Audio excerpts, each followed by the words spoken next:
Last video में मैंने water pollution लिया था। उसमें क्या था कि मैंने ऑलमोस्ट आपका ये चैप्टर कंप्लीट कर लिया था। ठीक है, उसमें मैंने बहुत सारी चीज़ें आपको बताई थी, लेकिन अब आपके सिलेबस के अकॉर्डिंग चलते हैं। उसमें क्या क्या पूछा गया, स्टेप बाय स्टेप अपन इसका स्टडी करेंगे। ये आपके लिए आपके सिलेबस के अकॉर्डिंग है। अब आपका water pollution, surface waters and groundwaters are the two types of water resources that pollution affects. There are two different ways in which pollution can occur. If pollution comes from a single location, such as a discharge pipe attached to a factory, it is known as a point source pollution. Other examples of point source pollution include an oil spill from a tanker, a discharge from a smokestack factory chimney, or someone pouring oil from their car down a drain. A great deal of water pollution happens not from one single source but from many different scattered sources. This is called non point source pollution. अब ये मैंने आपको पहले बता चुकी थी कि point source pollution and non point source solution क्या होता है। तो अब आपके समझ में आ गया होगा कि पॉइंट सोर्स सोल्यूशन का सोर्स हमें मालूम होता है और नॉन पॉइंट का मल्टीपल सोर्स होता है, वहाँ से पानी आता है और वो उस तरीके से हमारे वाटर को जो है पोल्यूटेड करता है, नॉन पॉइंट सोर्सेज। ठीक है, इस तरीके से आपको हर चीज़ समझ में आ रही होगी अगर आपने मेरे पहला वीडियो देखा होगा तो। When point source pollution enters the environment, the place most affected is usually the area immediately around the source. For example, when a tanker accident occurs, the oil slick is concentrated around the tanker itself and in the right ocean condition. The pollution disappears the further away from one tanker you go. This is less likely to happen with non point source pollution, which by definition enters the environment from many different places at once.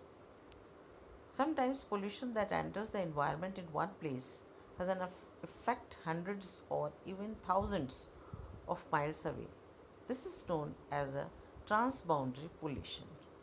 One example is the way radioactive waste travels through the ocean from nuclear reprocessing plant in England and France to nearby countries such as Ireland and Norway. Sources of water pollution. Most water pollution doesn't begin in the water itself. Take the oceans. Around 80% of ocean pollution enters our sea from the land. Virtually any human activities can have an effect on the quality of our water environment. When farmers fertilize the fields, the chemicals they use are gradually washed by rain into the groundwater or surface water nearby. Sometimes the causes of water pollution are quite surprising. Chemicals released by smokestacks, chimneys can enter the atmosphere and then fall back to the earth as rain entering seas, rivers, and lakes and causing water pollution. That's called atmospheric deposition. Water pollution has many different causes, and this is one of the reasons why it is such a difficult problem to solve. Is solid waste. Solid waste are categorized as municipal waste, industrial waste, and hazardous waste.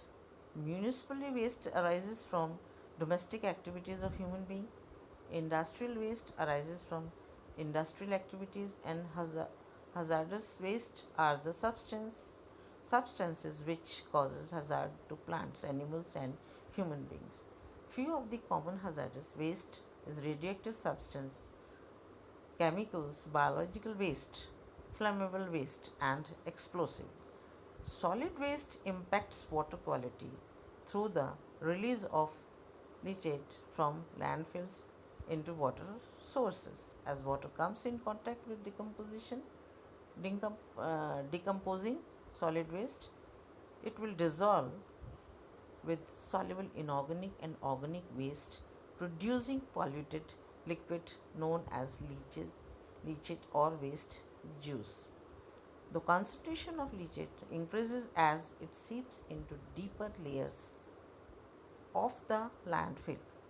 This contributes to the light brown black color of leachate and its horrible stench, which is pretty similar to the smell you get from our drains due to the rotting waste that people have thrown in there. It has a high polluting potential impact its due to its high concentration of organic contaminants and high ammonical nitrogen. Once leachate is discharged into water bodies or an aquatic environment, it will have an acute and chronic impact.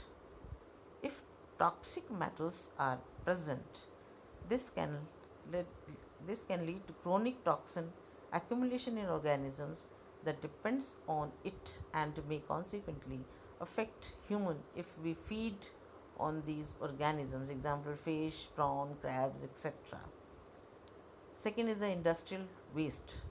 ये सब चीज़ें मैं बता रही हूँ तो अब आपको समझ में आता जा रहा होगा, है ना, क्या क्या चीज़ें होती हैं. Second is the industrial waste. Industry is a huge source of water pollution. It produces pollutants that are extremely harmful to people and the environment. Many industrial facilities use fresh water to carry away waste from the plant and into rivers, lakes, and oceans. Pollutants from industrial source include asbestos. This pollutant is a serious health hazard and carcinogenic. Asbestos fibers can be inhaled and cause illness such as asbestosis, lung cancer, intestinal cancer, and liver cancer. Second, lead. This is a metallic element and can cause health and environmental problem. It is a bio it is a non-biodegradable substance, so is hard to clean up once environment is contaminated. Lead is harmful to the health of many animals including humans as it can inhibit the action of bodily enzymes. Mercury. This is a metallic element and can cause health environmental problems. It is a non-biodegradable substance, so it is hard to clean up once the environment is contaminated. Mercury is also harmful to animal health as it can cause illness through mercury poisoning. Next is nitrates. The increased use of fertilizers means that nitrates are more often being washed from the soil and into rivers and lakes. This can cause eutrophication, which can be very problematic to marine environments. Next, phosphates. The increased use of fertilizers means that phosphates are more often being washed from the soil and into rivers and lakes. This can cause eutrophication, which can be very problematic to marine environment. Sulfur. This is a non-metallic substance that is harmful for marine life. Oils. Oil does not dissolve in water, instead it forms a thick layer on the water surface. This can stop marine plants receiving enough light for photosynthesis. It is also harmful for fish and marine birds. Petrochemicals. This is formed for gas or petrol and can be toxic to marine life. Next lecture में हूँ.